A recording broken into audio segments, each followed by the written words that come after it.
সংসদে আইন পাশ করে কোটা সংস্কার না করা পর্যন্ত আন্দোলন এবং কর্মসূচি চালিয়ে যাওয়ার ঘোষণা দিয়েছে বৈষম্য বিরোধী ছাত্র আন্দোলন।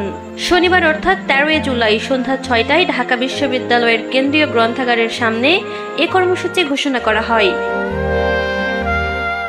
বৈষম্য বিরোধী ছাত্র আন্দোলনের অন্যতম সংগঠক আবু বকর মজুমদার বলেছেন, কোটা সংস্কারের দাবিতে চলমান আন্দোলনের অংশ হিসেবে আমরা এখন পর্যন্ত কোনো আশ্বাস পাইনি। যতদিন কোটার সংস্কার করে সংসদে আইন পাশ না করা হবে ততদিন আমরা আন্দোলন এবং কর্মসূচি চালিয়ে যাব।